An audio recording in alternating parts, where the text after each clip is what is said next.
क्या आपको पता है, एक संभोग में कोई 1 करोड़ जीवकोश गर्भ में प्रवेश करते हैं। उनमें से एक वह भी कभी कभी शरीर ग्रहण कर पाता है। बायोलॉजिस्ट कहते हैं कि दौड़ संघर्ष की वहीं शुरू हो जाती है, संभोग के क्षण में।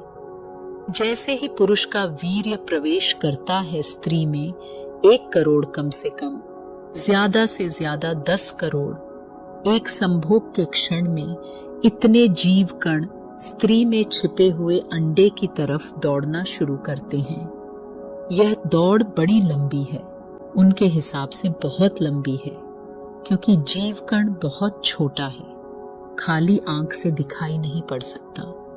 उतने छोटे जीव कण के लिए कोई थोड़े से इंचों की दौड़ उतनी ही है कि अगर जीव को आपके बराबर कर दिया जाए अनुपात में, तो 2 मील का फासला है।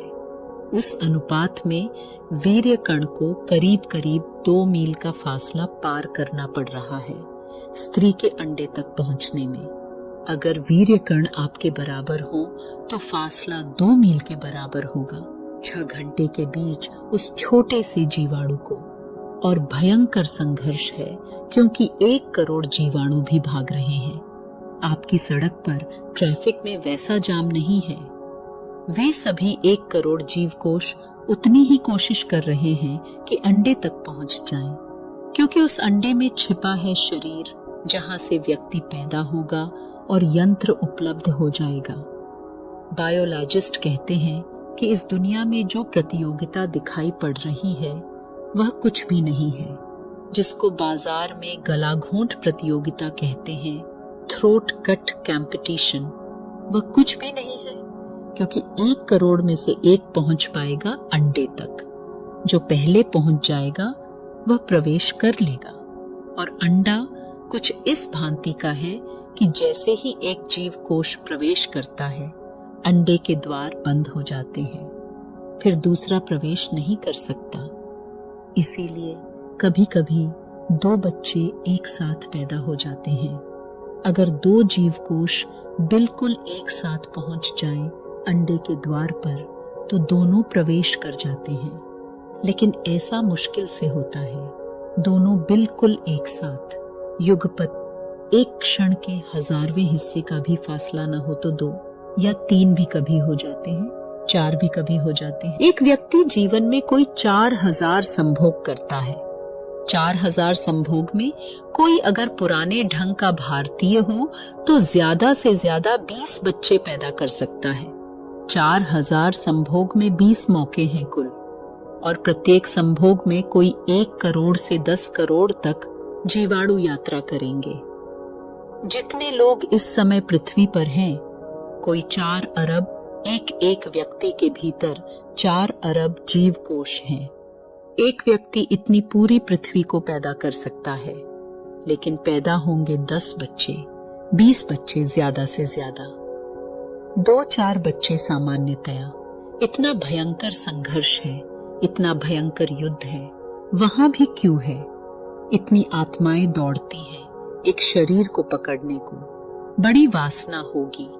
बायोलॉजिस्ट चकित हैं कि छोटा सा जीव कण इतनी स्पर्धा से दौड़ता है, इतनी त्वरा से दौड़ता है, इतनी तेजी से दौड़ता है, सब तरह से कोशिश करता है कि दूसरों को पीछे छोड़ दे और आगे निकल जाए।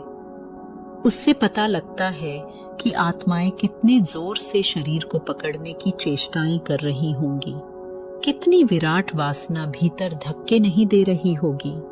साधारणतः सिद्ध पुरुष इस गर्भ में पैदा होना, जन्म को लेना और मृत्यु से तो छूट ही जाता है। लेकिन जब पूरी सृष्टि भी इसी भांति विलीन होती है, जैसे हर व्यक्ति मरता है, हर वस्तु मरती है, ऐसा पूरी सृष्टि भी मरती है। क्योंकि पूरी सृष्टि का प्रारंभ होता है तो अंत भी होता है। पूरी सृष्टि के प्रारंभ में और अंत के क्षण में भी, जब सब जन्मता है फिर से, सब ताजा होता है फिर से, तब भी सिद्ध पुरुष डांवाडोल नहीं होता, क्योंकि यहाँ भी कुछ पाने को नहीं है।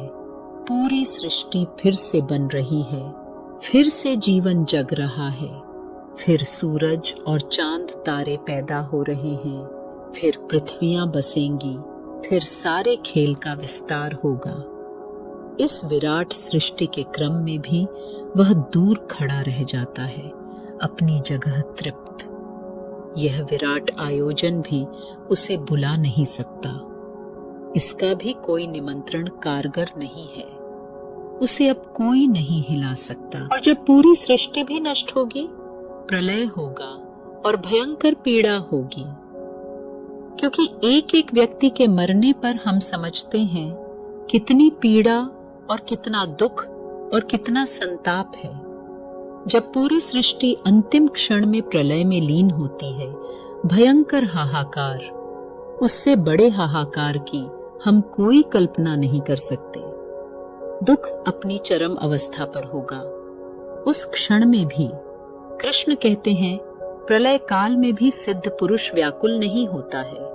जिसकी कोई वासना नहीं है, उसकी कोई पीड़ा भी नहीं है।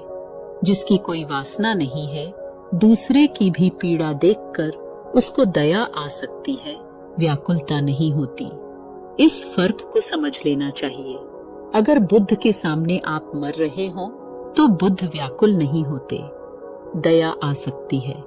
दया आपकी मूढ़ता पर आती है, क्योंकि दुख आपका सृजित किया हुआ है।